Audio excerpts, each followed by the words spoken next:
Me encontraba en la cocina preparando el primer café del día cuando el rugido metálico del triturador de basura bajo el fregadero me sobresaltó. No debería haber nada inusual en ese sonido en una casa habitada por 3 personas, excepto por un detalle de precisión. Eran las 6:30 de la mañana y mi nuera, Raquel, siempre ajustaba su alarma para 1 hora más tarde. Antes de que pudiera procesar la anomalía, un estrépito agudo me heló la sangre. Era el sonido inconfundible de la cerámica de alta calidad estallando y siendo triturada por las cuchillas de acero. Crucé la cocina de un salto y golpeé el interruptor para detener el motor. El silencio que siguió fue casi más violento que el ruido anterior. Con el pulso acelerado, cogí la linterna que siempre guardo en el cajón de las herramientas y apunté directamente al desagüe. Entre los restos amargos de los pozos de café y unas cáscaras de huevo, brillaban fragmentos de porcelana blanca. No era una vajilla cualquiera de una gran superficie. Reconocí de inmediato el trazo fino de las rosas pintadas a mano. Raquel acababa de destruir la pieza más valiosa de mi vitrina sentimental. La taza favorita de Linda. Mi esposa la había elegido personalmente durante aquel viaje por nuestro 25 aniversario a San Sebastián, en una pequeña tienda de artesanos cerca de la parte vieja. Había sido su compañera inseparable cada mañana durante los últimos 8 años de su vida. Mi nombre es Alejandro Díaz. Tengo 58 años y, tras 3 décadas como perito de seguros, estoy jubilado.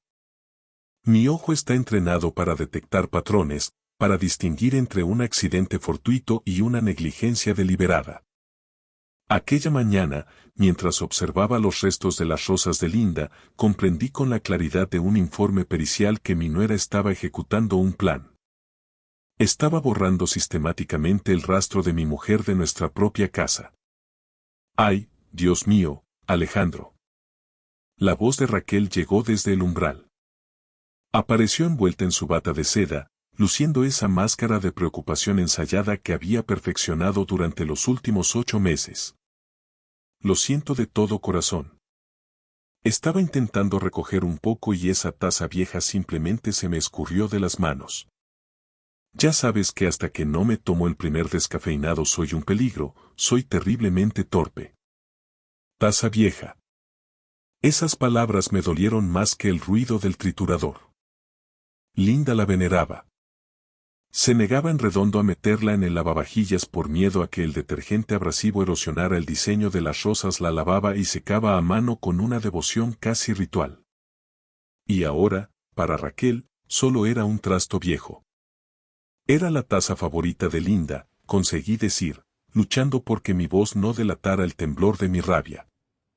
Lo sé, de verdad que lo sé, y me siento fatal por ello, respondió ella, suavizando el tono con esa condescendencia que tanto me agotaba. Pero Alejandro, miremos el lado positivo. Tienes los armarios a reventar de vajilla. Quizás es una señal de que es hora de estrenar algunas de las nuevas que compramos el mes pasado. Estoy segura de que a Linda no le gustaría verte aferrado a cada objeto material para siempre. Hay que dejar ir, ¿no crees? Ese era su método. Un tono razonable, casi terapéutico, diseñado para hacerme sentir que yo era el hombre huraño y obsesivo que se aferraba al pasado de forma irracional. Durante los últimos 8 meses, ese guión se había repetido hasta el cansancio.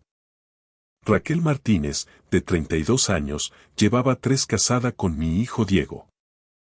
Se mudaron a mi casa después de que ella perdiera su puesto como coordinadora de marketing en una agencia de Madrid.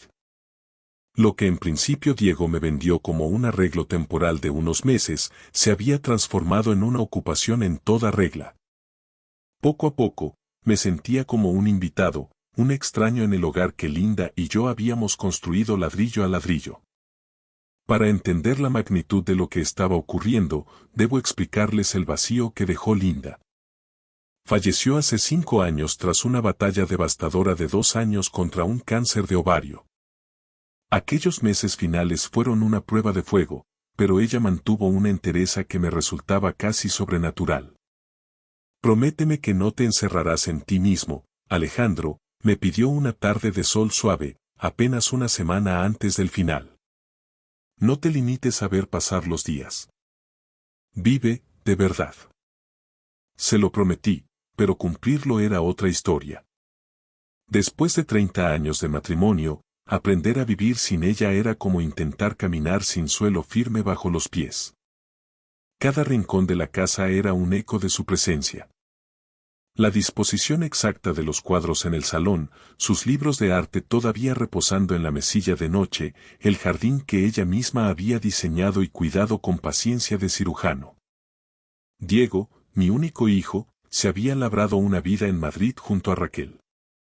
Cumplía con las llamadas de rigor cada pocas semanas y las visitas obligatorias en Navidad. Raquel siempre se había mostrado cordial, educada y aparentemente preocupada por mis niveles de colesterol y mi soledad. Sin embargo, Linda, con ese instinto afilado que nunca le fallaba, solía decirme que Raquel nos miraba de una forma extraña durante las cenas. Fíjate bien, Alejandro, me advirtió Linda una vez. No nos mira como una invitada, nos mira como si estuviera haciendo un inventario. Está catalogando nuestra vida, pieza por pieza. Debí haber escuchado a Linda. Ella siempre tuvo un talento especial para ver lo que se escondía detrás de una sonrisa demasiado perfecta. Todo se precipitó hace 8 meses con una llamada de Diego.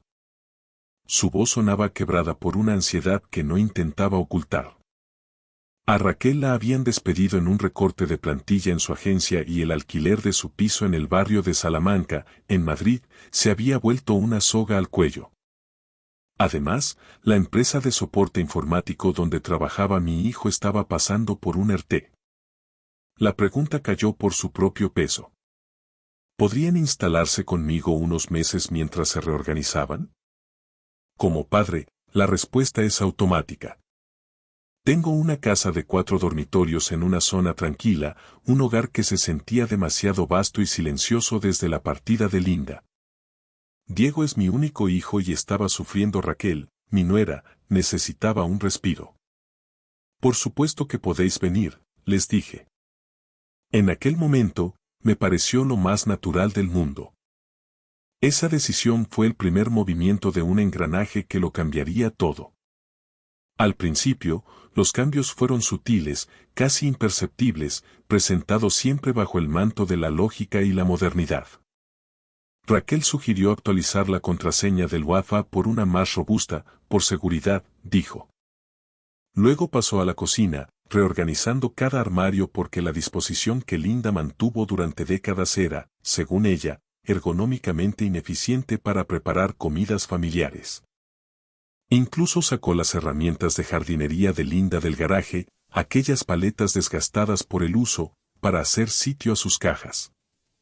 Cada modificación venía acompañada de una explicación impecable. Raquel tiene ese talento del marketing para presentar una imposición como una mejora obvia que cualquier persona sensata abrazaría. Y, por supuesto, siempre lo hacía por mi bien. Alejandro, ya has trabajado suficiente en tu vida, me repetía con esa sonrisa profesional. No deberías cargar con estos detalles domésticos tan tediosos. Déjame a mí la optimización de la casa para que tú puedas dedicarte exclusivamente a disfrutar de tu jubilación. Al segundo mes, Raquel ya había tomado el control administrativo de mi vida. Me convenció para gestionar la banca online, argumentando que los extractos en papel eran un residuo ecológico innecesario y un riesgo de seguridad. Me cambió de farmacia habitual, asegurando que la nueva gestionaba mucho mejor las recetas electrónicas y nunca tenía problemas de stock, aunque me pillaba el doble de lejos. Incluso me persuadió para cambiar de operadora de televisión e internet. Diego, por su parte, asentía a todo. Papá, agradece que Raquel se encargue. Es una experta organizando procesos, era su trabajo en Madrid. Solo intenta hacernos la vida más fácil a todos, me decía él, mientras se hundía más en su ordenador. Sin embargo, al tercer mes, las piezas del informe empezaron a no cuadrar. Mi correspondencia física dejó de llegar al buzón. Al preguntar, Raquel me explicó, con una naturalidad pasmosa, que había configurado un desvío de correo en la oficina de correos para centralizar la gestión y evitar que se perdieran facturas importantes. Mis extractos bancarios desaparecieron del mapa. Según ella, todo estaba en la nube para evitar el desorden, y me prometía que los revisaríamos juntos cada mes. Pero esa cita siempre se posponía por alguna entrevista de trabajo crucial o un dolor de cabeza inoportuno. Lo más insidioso fue el aislamiento social. Cuando mis viejos amigos de la compañía de seguros o mis compañeros de dominó llamaban al fijo, Raquel solía interceptar la llamada. Alejandro está echando la siesta, se sentía un poco fatigado, les decía con voz dulce. ¿Quieres que le dé algún recado cuando despierte? Rara vez me llegaban esos mensajes. Poco a poco, mi círculo se estrechaba. Raquel me estaba construyendo una jaula de oro y seda, y lo hacía con tales dosis de racionalidad que yo mismo llegué a dudar de mi lucidez. Me sentía un estúpido por sospechar de alguien que, aparentemente, solo buscaba mi comodidad. Pero la mañana de la taza triturada fue el detonante. Al ver aquellas rosas pintadas a mano reducidas a escombros, comprendí que Raquel no estaba reorganizando mi casa. Estaba ejecutando una damnatio memoriae, borrando la presencia de Linda pieza por pieza, y yo, por inercia o por cansancio, se lo estaba permitiendo. Aquella tarde, movido por un impulso que no sentía desde hacía años, subí al dormitorio principal. Esperé a que Raquel estuviera distraída con sus llamadas y abrí el joyero de madera de olivo de Linda. Raquel me había sugerido varias veces donar la ropa y las joyas de mi esposa a alguna ONG, pero en eso me mantuve firme. Era el único reducto que no había podido optimizar. Dentro, bajo un collar de perlas que Linda se ponía en nuestras cenas de aniversario, encontré lo que buscaba. Una pequeña llave metálica con el emblema del Banco Sabadell. Era la llave de nuestra caja de seguridad. Linda siempre fue precavida e insistió en que tuviéramos un lugar donde guardar documentos vitales y algo de efectivo para emergencias, lejos de los algoritmos y la burocracia inmediata de las cuentas corrientes. Nunca se sabe, Alejandro, me decía ella con esa mirada sabia. A veces necesitas algo a lo que ni el propio banco pueda ponerle una traba si las cosas se ponen feas. No había pisado esa sucursal desde el funeral. Era el momento de comprobar si, en medio de este proceso de limpieza de Raquel, todavía quedaba algo sólido a lo que aferrarme. A la mañana siguiente, aprovechando que Raquel tenía una supuesta entrevista de trabajo y Diego estaba inmerso en una videoconferencia en su despacho improvisado, me dirigí al banco. Carmen, la directora de la sucursal del Sabadell, me recibió con una mezcla de sorpresa y afecto. Nos conocía a Linda y a mí desde que firmamos nuestra primera hipoteca hace 3 décadas. Al abrir la caja de seguridad en la privacidad de la sala acorazada, sentí que recuperaba una parte de mi soberanía. Allí estaba todo, meticulosamente ordenado por Linda. Las escrituras originales de la casa, que confirmaban que la propiedad era exclusivamente mía, su testamento, diversas pólizas de seguro de vida y 8.000 euros en efectivo que ella había ido guardando para imprevistos.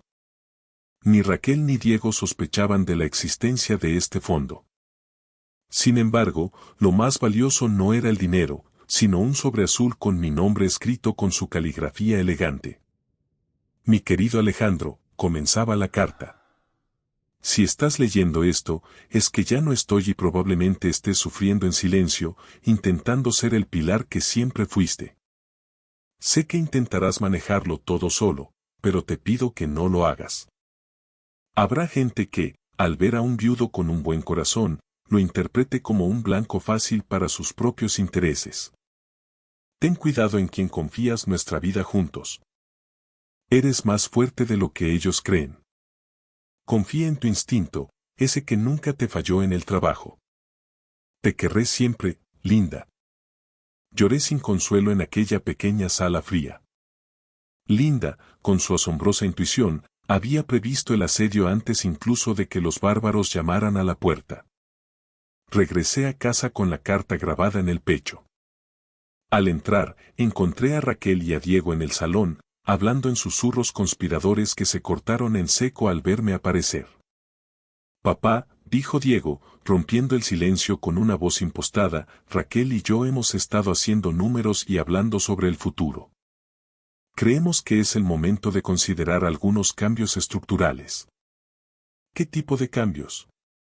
Pregunté, sentándome frente a ellos y manteniendo la voz tan neutra como si estuviera evaluando el siniestro de un automóvil. Raquel se inclinó hacia adelante, desplegando su máscara de empatía profesional. Alejandro, nos preocupa tu bienestar. Vemos que te cuesta horrores mantener una casa de este tamaño, el jardín es un pozo sin fondo de trabajo y las facturas no dejan de subir. Sinceramente, creemos que estarías mucho mejor en una comunidad de mayores, una residencia de lujo donde te cuiden como mereces. Se me heló la sangre al confirmar las sospechas de Linda, pero no pestañeé. Me apaño bien por ahora, respondí escuetamente. ¿De verdad lo crees? Raquel sacó una carpeta con folletos satinados de la residencia El Encinar. Tienen una reputación intachable. Se encargan de todo. Dietas personalizadas, limpieza, lavandería y una vida social activa. No tendrías que preocuparte por nada, Alejandro. Absolutamente por nada. Observé las fotos de los folletos. Ancianos con sonrisas vacías paseando por jardines de diseño, perfectamente podados y carentes de alma. ¿Y el coste? Pregunté, yendo directo al grano. La entrada son 25.000 euros en concepto de reserva y plaza, y luego una cuota mensual de 4.800 euros, dijo Raquel, como quien anuncia el precio de un café. Pero no es un problema. Podrías vender esta casa fácilmente según mis estudios de mercado, vale al menos 340.000 euros. Tendrías capital de sobra para vivir cómodamente durante años y te quedaría un remanente importante. Hice el cálculo mental que ella esperaba que yo no hiciera. 4.800 euros al mes son casi 58.000 euros al año. Incluso vendiendo mi hogar, me quedaría en la calle en apenas 5 o 6 años. ¿Y qué pasaría entonces? ¿Quién gestionaría ese remanente mientras tanto? Diego intervino como si leyera mi pensamiento. Raquel ha estado haciendo cursos de planificación financiera y gestión de activos. Ella podría ayudarte a mover ese dinero para que rinda más y no tengas que tocar el capital. El plan era de una transparencia criminal. Querían encerrarme en una institución de lujo donde mis ahorros se evaporarían en cuotas mensuales, mientras Raquel gestionaba, y presumiblemente desviaba, el beneficio de la venta de mi casa. Querían convertirme en un dependiente absoluto. Tengo que pensarlo, dije, levantándome para dar por terminada la reunión. Esa noche me refugié en mi taller del sótano, el único espacio que aún conservaba el olor a serrín y aceite de Linda y que Raquel no había logrado optimizar todavía. Saqué un cuaderno y empecé a reconstruir los últimos 8 meses con la precisión de un peritaje judicial. Anoté cada pequeño cambio, cada amigo que había dejado de llamar misteriosamente, cada documento que se me había ocultado. Tras 30 años peritando seguros, aprendes que las coincidencias no existen en los grandes siniestros. Esto no era una reorganización familiar, era un aislamiento sistemático diseñado para un saqueo financiero. Raquel no era la nuera atenta que pretendía ser, me estaba tendiendo una trampa maestra, y Diego, por debilidad o complicidad, le estaba sujetando la red. A la mañana siguiente, llamé a mi viejo amigo Carlos. Había sido el jefe del departamento jurídico en nuestra compañía de seguros durante 20 años y era un sabueso para los fraudes. Le conté la situación sin omitir detalles. Alejandro, esto tiene un nombre en el Código Penal. Abuso financiero y estafa, me dijo con voz grave. Es un delito serio, pero para que un juez lo tome en cuenta, necesitamos pruebas documentales incontestables. No basta con tu palabra contra la de ellos. Esa misma tarde, aprovechando que Raquel se había ido a un centro comercial y Diego estaba en una de sus eternas llamadas de trabajo, inicié mi propia investigación de campo. Entré en mi despacho y encendí el ordenador. Raquel había cometido el error de los aficionados. Por comodidad, había dejado su sesión de banca online abierta en la tablet que compartíamos. Gracias a la sincronización de contraseñas, pude acceder a mi cuenta del Sabadell sin activar las alertas de doble factor en su móvil. Lo que descubrí me revolvió el estómago. Mi cuenta corriente, que debería haber mantenido un saldo de unos 28.000 euros fruto de mis ahorros y mi pensión, apenas marcaba 12.400. Imprimí los movimientos con el corazón martilleando en mis costillas. Había un goteo constante. Transferencias de 500 euros, de 300. Y luego saltos mayores de 2.200 por supuestas mejoras en la vivienda y 1.800 por reparaciones de infraestructura. Nada de eso se había ejecutado. En mi vivienda no se había cambiado ni un azulejo. Lo más alarmante fue ver que en mis cuentas de ahorro faltaban más de 23.000 euros en 6 meses, retirados mediante disposiciones de efectivo y transferencias programadas bajo el concepto de atención familiar. Entonces hice algo que me dolió profundamente, pero el perito que llevo dentro sabía que era necesario para cerrar el caso. Entré en el dormitorio que ocupaban Raquel y Diego. En el segundo cajón de la cómoda, oculto bajo su ropa de deporte, encontré una carpeta azul marino rotulada como Planificación Estratégica Familiar. Dentro hallé el horror. Borradores de informes médicos preliminares para iniciar un proceso de provisión de medidas de apoyo, lo que antes llamábamos incapacitación, alegando que yo sufría un deterioro cognitivo leve. Había incluso solicitudes para obtener un poder notarial preventivo que le otorgara a ella el control total de mis bienes. Al final de la carpeta, un esquema a mano calculaba el beneficio neto de la venta de mi casa tras pagar la entrada de la residencia.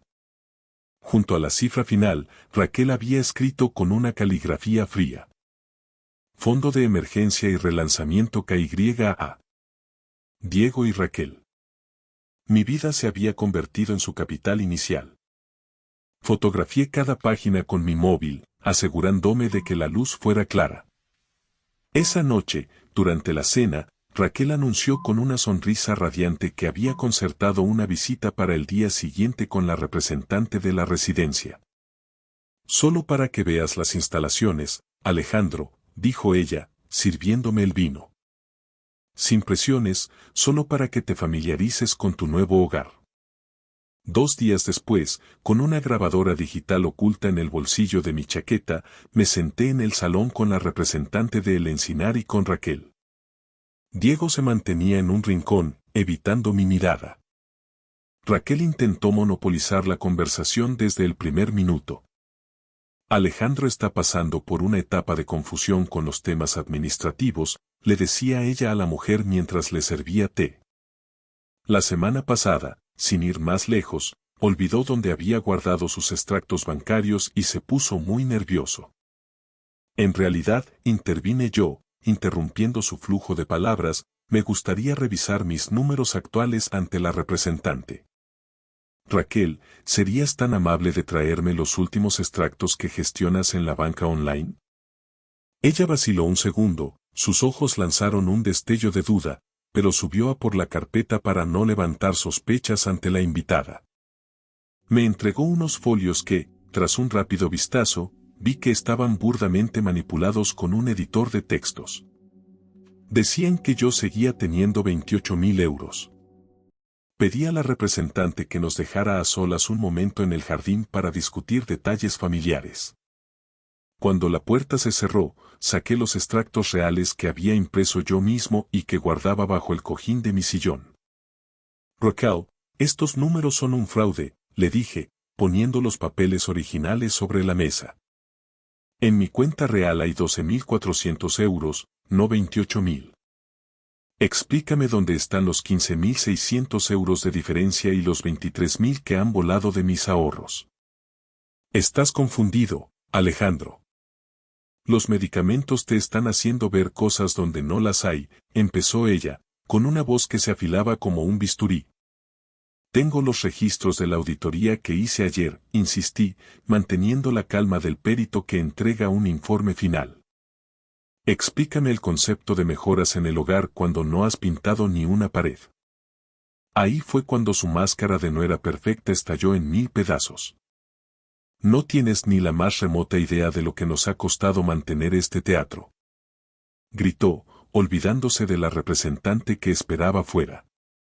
Diego y yo hemos sacrificado nuestras carreras en Madrid, nuestras vidas, para estar aquí encerrados contigo. Ese dinero ha servido para compensar nuestras pérdidas. Y sí, cuando estés en la residencia y vendamos este caserón, habrá justicia para todos. Tú estarás cuidado por profesionales y nosotros tendremos el capital que nos merecemos para reiniciar nuestra vida en condiciones. Es lo mínimo que nos debes después de todo. Detuve la grabación con un clic seco. Acababa de obtenerlo todo en un solo archivo de audio. La confesión de la apropiación indebida, el fraude documental y la conspiración para despojarme de mi hogar. Con un gesto pausado, acompañé a la representante de la residencia hasta la puerta. Le agradecí su tiempo y le aseguré que no necesitaríamos sus servicios. Al volver al salón, la atmósfera estaba cargada de una electricidad estática, pesada. Me giré hacia Raquel, que permanecía de pie, con el rostro desencajado por una mezcla de rabia y miedo. Tienes exactamente 24 horas para meter toda tu vida en maletas y salir de mi casa, le dije, con la frialdad de quien dicta una sentencia firme. Llévate a Diego si él decide seguirte, pero tú no dormirás aquí ni una noche más allá de mañana. Tú no puedes echarme así. Chilló ella, perdiendo por completo su barniz de elegancia madrileña. Llevamos 8 meses viviendo aquí, tenemos derechos. Esto es nuestro hogar. Esta casa es propiedad privada y el único nombre que figura en las escrituras que descansan en la caja de seguridad es el mío. Alejandro Díaz. Sois invitados que han abusado de mi hospitalidad y que han delinquido bajo mi techo. Si mañana a esta hora seguís aquí, la Guardia Civil se encargará de gestionar vuestro desahucio inmediato por la vía de urgencia. Diego llegó 2 horas después, ajeno al cataclismo, y se encontró con un escenario de guerra. Maletas abiertas y Raquel empaquetando frenéticamente entre sollozos de autocompasión. Lo llevé a mi despacho y, con la pesadumbre de un padre que debe dar una noticia trágica, le mostré todo el dossier. Los extractos bancarios manipulados, los borradores para mi incapacitación y, finalmente, le puse la grabación de la confesión. Papá, te lo juro por la memoria de mamá.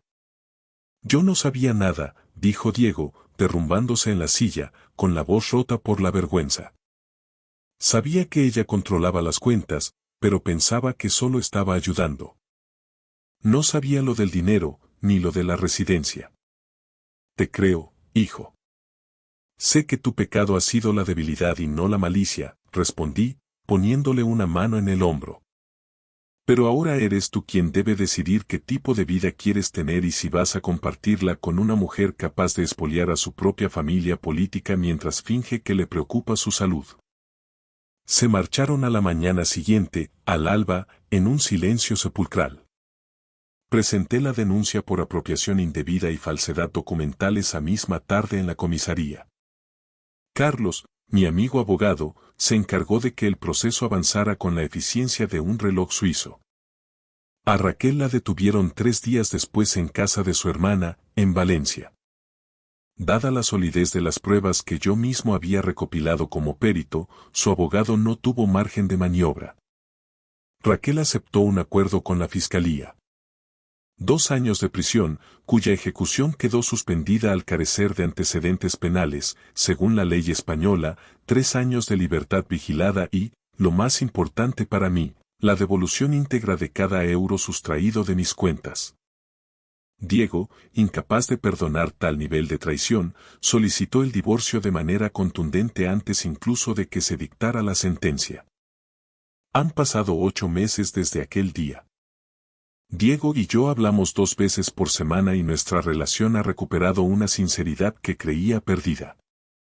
Ha vuelto a Madrid, tiene un empleo estable en una consultora tecnológica y está saliendo con una mujer que, según sus propias palabras, sabe escuchar y no intenta reorganizarle la existencia a nadie. Yo sigo viviendo en la casa que Linda y yo construimos con tanto esfuerzo. Su taza de las rosas de San Sebastián es ya solo un recuerdo de porcelana triturada, pero me he dado cuenta de que tengo miles de otros recuerdos, texturas y olores en este jardín que ninguna optimización podrá arrebatarme jamás. He aprendido una lección vital y amarga. Proteger a tu familia a veces significa, dolorosamente, protegerla de sus propios miembros. Si alguna vez sientes que algo no encaja en tu propia casa, confía en ese instinto primario. Documenta cada anomalía. Pide ayuda a los amigos de siempre, a los que te conocían antes de que el problema se instalara en tu salón. Tu casa, tus ahorros y tu dignidad te pertenecen. No dejes que nadie, por muy razonable o moderno que suene, te convenza de lo contrario. Al final, si tienes la paciencia de un perito y la fe de un superviviente, la verdad siempre encuentra la rendija por la que brillar. Muchas gracias por ver. Si les ha gustado la historia, denle a like, escriban un comentario y suscríbanse para no perderse la próxima historia. Valoramos mucho su presencia en este canal. Todo lo mejor.